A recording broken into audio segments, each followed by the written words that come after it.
Hello बच्चों, कैसे हो? आपका स्वागत है त्रिपाण स्टडी सेंटर में। आज जो हम करने जा रहे हैं क्लास 11 हिस्ट्री।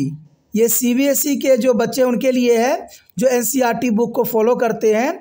इसमें जो आज हमारे समक्ष 11वीं कक्षा का हिस्ट्री का जो चैप्टर आया है द सेंट्रल इस्लामिक लैंड्स, यानी इस्लाम का उदय और विस्तार, जो कि लगभग यहाँ पर देखा जाए 570 से लेकर 1200 ईसा पूर्व का है।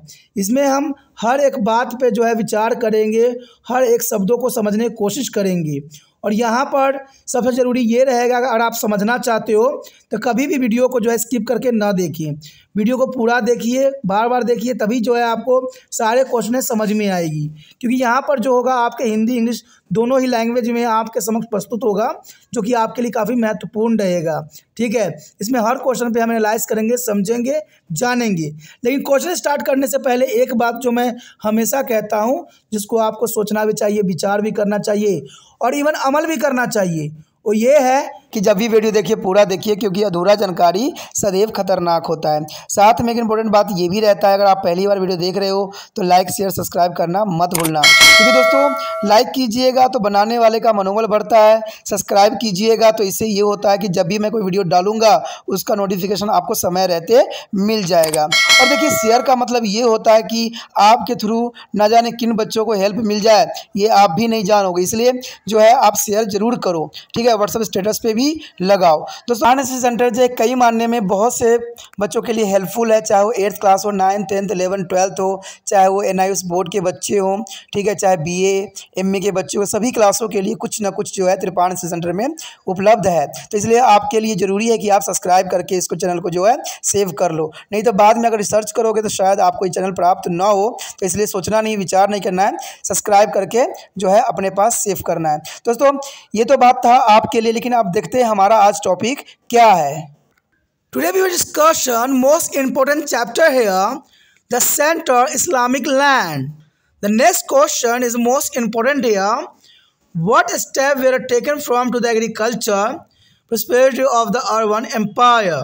You know that this is the most important question for class 11th. What steps were taken from the agricultural here for the Arab Empire? You know that the following steps were taken from to the agricultural prosperity of the Arab Empire. First of all, here in many areas, especially in the Nile Valley, the state supported is a irrigation system. The constructions of the dam and canals and the diggings of the wells, all of the which were crucial for a good for harvest. An Islamic law gave a tax concession for the people and who bought land under cultivation. It's important.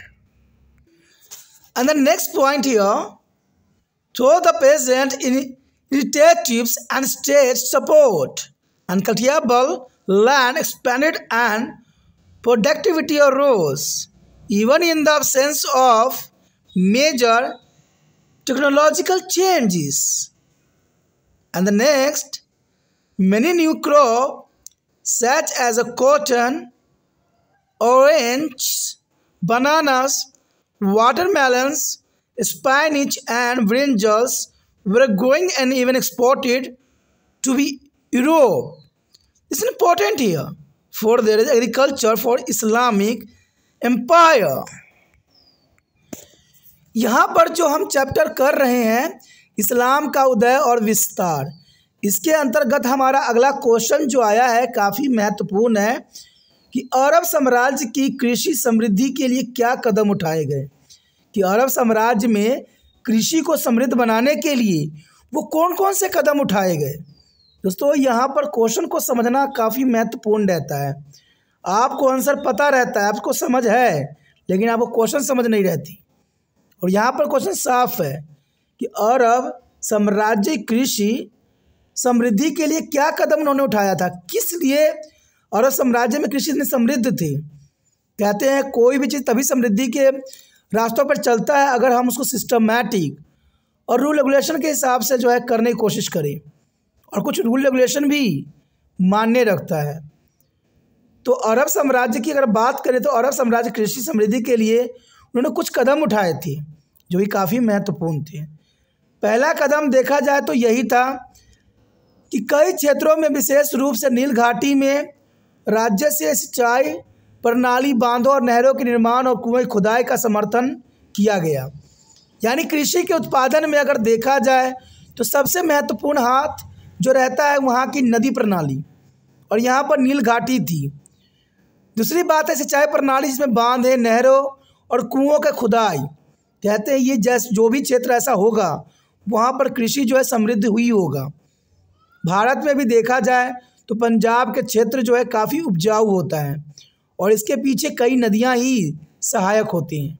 तो कोई भी क्षेत्र के लिए सिंचाई प्रणाली और बांधों का बनवाना, नहरों की खुदाई और कुआं की खुदाई, ऐसी चीज़ों का समर्थन करना उस राज्य के जो है कृषि क्षेत्र में वृद्धि का सबसे महत्वपूर्ण कारण बनता है। और अरब साम्राज्य में भी हमें इसी प्रकार का प्रावधान देखने को हमें मिला। कहते जो सभी अच्छी फसलों के लिए महत्वपूर्ण थी, सभी फसलें जो होती है उनके लिए ये सिंचाई प्रणाली, बांधे बनाना और कुएं खुदवाना सभी फसलों के लिए काफ़ी महत्वपूर्ण साबित हुई। इवन देखिए तो इस्लामी कानून उन लोगों को कर रियायतें देता था जो खेती के लिए भूमि लाते थे। तो ये भी काफ़ी महत्वपूर्ण बात है कि इस्लामी कानून उन लोगों को कर रियायत देते थे। देखा जाए हमारे देश में जब जब कृषि बर्बाद हुआ तो वहाँ कहीं ना कहीं राजाओं की जो है कूटनीति थी, जहाँ पर किसानों को जो है किसी प्रकार की छूट नहीं देते थे और किसानों जो है लगान अच्छी खासी वसूला करते थे, जिनके कारण कहते हैं राज्य भी ख़त्म हो गई और कृषि का जो है रूप भी ख़त्म हो गया। लेकिन यहाँ पर ऐसा नहीं हुआ। यहाँ पर इस्लामी कानून उन लोगों को कर रियायतें देता था जो खेती के लिए भूमि लाते थे, यानी उनको कर दी जाती थी। और कर देने से ये होता था कि वो कृषि अच्छे से करते थे। इसका मतलब था कि अरब के साम्राज्य में कृषि पे जो है काफ़ी ध्यान दी जाती थी, जो काफ़ी महत्वपूर्ण था। अगर हम आगे बात करें किसानों की पहल और राज्य के समर्थन के माध्यम से बड़ी तकनीकी परिवर्तन के अभाव में भी खेती योग्य भूमि का विस्तार हुआ और उत्पादकता में वृद्धि हुई। ये काफ़ी महत्वपूर्ण बात यहाँ रखता है कि किसानों की पहल और राज्यों के समर्थन के मध्य से बड़ी ही तकनीकी परिवर्तन के अभाव में खेती भूमि का विस्तार हुआ और इसमें सबसे महत्वपूर्ण था राज्य का समर्थन। और दूसरी बात है किसानों ने भी बहुत काफ़ी महत्वपूर्ण पहल की। जब किसान और राज्य के जो है मुख्य अगर इनको समर्थन देंगे तो जनरल सी बात है दोस्तों, कृषि के उत्पादन में वृद्धि होना स्वाभाविक बन जाता है। और यही हमें देखने को मिला कि उत्पादकता में काफ़ी यहाँ पर वृद्धि हो गई। बात आगे हम करें कपास, तो क्या कहते हैं कपास, संतरे, केले, तरबूज, पालक और बैगन जैसी कई नई फसलें उगाई गई और यहाँ की यूरोपियों में निर्यात भी की गई। तो देखा जाए तो अरब साम्राज्य कृषि जो है समृद्धि इसलिए था क्योंकि यहाँ पर हर चीज़ सिस्टमैटिक रूल रेगुलेशन के साथ था। बात सत्य है कि अगर कोई चीज़ को अगर हम सिस्टमैटिक करें तो वो काफ़ी महत्वपूर्ण बन जाता है।